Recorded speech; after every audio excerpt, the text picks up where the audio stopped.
नमस्कार। मैं नवीन कुमार शर्मा। कल दिन में एक बार को जब मुख्यमंत्री का यह संदेश सुनने को मिला कि दिल्ली में बुजुर्गों की, युवाओं की वैक्सीन ख़त्म हो गई है, और यह बात बिल्कुल काफ़ी समय से कही जा रही है, जनवरी से कही जा रही है, उससे पहले से कही जा रही है, बल्कि 2020 में जब कोरोना महामारी ने अपने पैर फैलाए थे तो उस समय भी कहा जा रहा था कि इसका एकमात्र इलाज वैक्सीन है, और वैक्सीन दिल्ली में ख़त्म हो गई। यह बहुत बड़ी चिंता की बात थी। लगा कहीं अप्रैल की तरह फिर एक बार जिस तरह से तथाकथित रूप से ऑक्सीजन की कमी के चलते बहुत असमय काफ़ी व्यक्ति काल के गाल में समा गए थे, तो वो चिंता होना स्वाभाविक सी बात थी। मुझे भी चिंता हुई। मैंने कुछ आंकड़े कल भी जुटाए थे, कल भी आपके सामने रखे थे, और मैंने ये तलाशने की कोशिश करी थी कि क्या वाकई में ऐसा है, दिल्ली में वैक्सीन ख़त्म हो गई है या वैक्सीन नहीं होगी।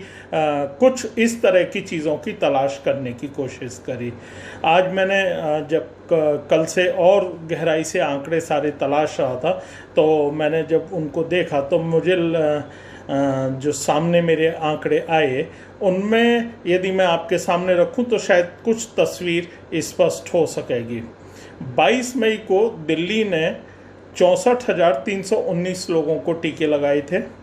23 मई को 4,717 लोगों को टीके लगाए थे। 24 मई को 54,475 लोगों को टीके लगाए थे। और 25-26 मई का, क्योंकि 25 मई का दिल्ली सरकार ने कोई डाटा उपलब्ध नहीं कराया, लेकिन केंद्र सरकार के द्वारा जो डाटा हमें मिला है उसके हिसाब से दिल्ली में 25 और 26 में 84,150 लोगों को टीका लगा है। इसमें युवा और वृद्ध सभी शामिल हैं। अब यदि युवाओं की ही बात कर लें तो 23 तारीख को 4,186 युवाओं को टीका लगा है। 24 को 70,877 लोगों को, युवाओं को टीका लगा है। 25 में 16,000 के करीब युवाओं को टीका लगा है। 26 में 18,582 युवाओं को टीका लगा है। अब ये समझ में यहाँ नहीं आ रही बात, इतना सारा ये जो मतलब मुख्यमंत्री ने कहा कि टीके ख़त्म हो गए हैं, वैक्सीनेशन सेंटर बंद हो गए हैं, लेकिन ये डाटा तो इस बात की गवाही दे रहा है कि टीके लग रहे हैं। अब ये टीके कैसे लग रहे हैं, कौन लगा रहा है, इसके बारे में कम से कम मुख्यमंत्री को बताना तो चाहिए कि उन्होंने कितने, जो दिल्ली के राज्य सरकार के अधीन जो अस्पताल हैं, किस अस्पताल को कितने टीके दिए थे, कितने लग गए, कितने नहीं लगे, कितने बच रहे हैं, कुछ तो आंकड़े वो उपलब्ध कराएं। ये सही है कि केंद्र सरकार की जिम्मेदारी है कि वो टीके आपको उपलब्ध कराए, लेकिन केंद्र सरकार तो करी, हम तो फ्री में टीके दे रहे हैं, आप टीके लगाइए, आप अपनी स्पीड बढ़ाइए। इन्होंने मई में कहा, प्रेस कॉन्फ्रेंस करके कहा कि हम हर रोज़ 1.25 लाख लोगों को टीके लगा रहे हैं, लेकिन इनका आंकड़ा कहीं पर भी 3 या 4 दिन को छोड़ दिया जाए, मैं बार बार रिपीट कर रहा हूँ, इनके कभी भी लाख या 1.25 लाख हर रोज़ तो लगे ही नहीं है। हर रोज़ का मतलब ये होता है कि आप निरंतर लगा रहे हैं। आप ऐसे नहीं कि एक दिन लगा दिया और आपने कह दिया हर रोज़ लगा रहे हैं। हर रोज़ आपका क्या औसत आ रहा है, यदि आज की तारीख में सारा औसत निकाला जाए तो 40,000 के आसपास आप पहुंच रहे हैं प्रतिदिन। ये टीके की स्पीड है। अब बात आती है कि केंद्र सरकार के या कितने टीके इस देश में अब तक दिए जा चुके हैं, तो मैं आपको बता दूं, आज सवेरे तक 22 करोड़ 16 लाख टीके जो हैं लगभग देश भर में दिए जा चुके हैं, और उसमें से 20 करोड़ 17,57,760 लोगों को टीका लग चुका है। यहाँ एक चीज़ और समझ लीजिए आप कि भारत के ये जो 20 करोड़ लोगों को टीका लगा है, ये विश्व में दूसरे नंबर पर हम आते हैं। दूसरा देश है जहां पे 20 करोड़ या 20 करोड़ से अधिक लोगों को टीका लग चुका है, और यह लक्ष्य भारत ने 130 दिन में हासिल किया है।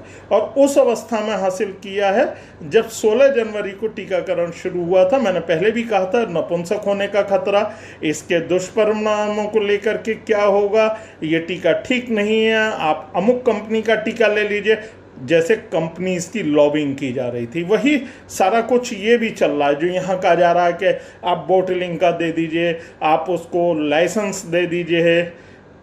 कुछ फार्माकोपिया के बारे में भी पढ़ा होगा शायद, IITN मुख्यमंत्री हैं तो उन्हें समझना चाहिए, लेकिन चूंकि राजनीति करनी है, MCD के चुनाव हैं, यूपी में भी चुनाव लड़ना है, तो जिस तरह से अप्रैल में कथित रूप से ऑक्सीजन का एक हवा खड़ा किया था और ऑडिट की खबर आते ही हालत खराब हुई थी, वैसे यदि वैक्सीनेशन का भी ऑडिट हो जाए कहीं, तो निश्चित रूप से सत्य सामने आ जाएगा कि केंद्र सरकार से इनके पास कब कितनी वैक्सीन आई, कितनी इन्होंने दी, कितनी नहीं लगाई, कितनी होल्ड किए हुए हैं, यह भी सामने आ जाएगा।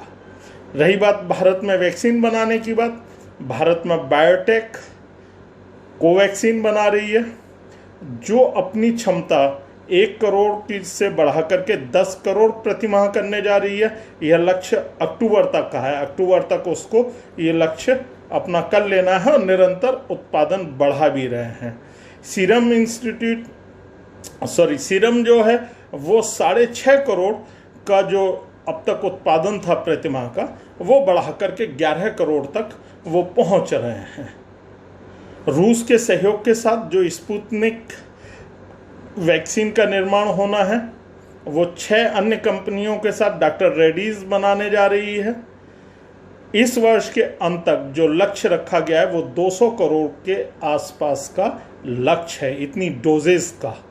अब आप सोचिए कि भारत अपने सीमित संसाधनों के बावजूद कोरोना महामारी की वैक्सीन को किस गंभीरता के साथ उसके उत्पादन को लेकर, उसके वितरण को लेकर के निरंतर कार्य कर रही है।